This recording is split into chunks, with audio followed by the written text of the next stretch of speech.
नफरत से भरे भाषण के मामले में सुप्रीम कोर्ट में सुनवाई हुई। सुप्रीम कोर्ट ने ऐसे मामलों में सभी राज्यों और केंद्र शासित प्रदेशों को खुद संज्ञान लेने का आदेश दिया है।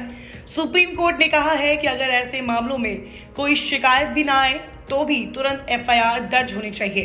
कोर्ट ने अपने 2022 के आदेश को सभी राज्यों और केंद्र शासित प्रदेशों तक बढ़ाया। देश की सबसे बड़ी अदालत ने कहा कि भारत के धर्मनिरपेक्ष चरित्र को बनाए रखने के लिए धर्म की परवाह किए बिना गलती करने वालों के खिलाफ कार्रवाई करें। बता दें कि हेट स्पीच मामले में सुनवाई अब 12 मई को होगी। उच्चतम न्यायालय ने सभी राज्यों और केंद्र शासित प्रदेशों को नफरत फैलाने वाले भाषण देने वालों के खिलाफ मामला दर्ज करने का निर्देश दिया, भले ही किसी ने कोई शिकायत नहीं की हो। Justice KM. जोसेफ और जस्टिस बी.वी. नागरत्ना की पीठ ने नफरती भाषणों को गंभीर अपराध बताया जो देश के धार्मिक ताने बाने को नुकसान पहुंचा सकते हैं। पीठ ने कहा कि उसका 21 अक्टूबर 2022 का आदेश सभी क्षेत्रों के लिए प्रभावी रहेगा।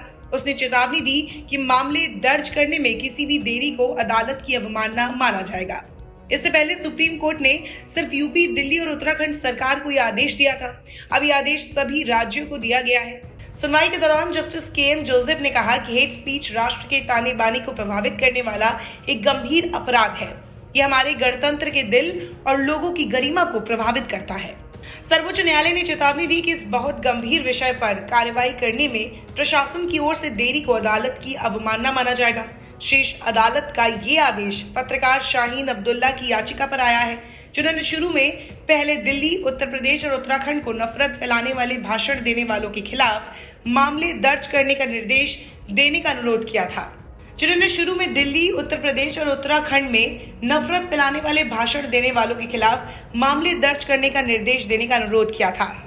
पिछले कुछ वक्त में नफरत भरे भाषण के कई मामले देखे गए हैं। इन भाषणों के खिलाफ देश की सबसे बड़ी अदालत में याचिकाएं भी दायर की गई है। इन मामलों में अदालत ने सरकारों के खिलाफ भी कड़ी टिप्पणियां की। सुप्रीम कोर्ट ने पिछले महीने ही हेट स्पीच से जुड़े इसी मामले में कहा था कि जिस समय राजनीति और धर्म अलग हो जाएंगे और नेता राजनीति में धर्म का इस्तेमाल बंद कर देंगे, तब हेट स्पीच बंद हो जाएगी। उन्होंने देश के पूर्व प्रधानमंत्रियों जवाहरलाल नेहरू और अटल बिहारी वाजपेयी के भाषणों का भी जिक्र किया और कहा था कि लोग दूर दूर से उन्हें सुनने आते थे।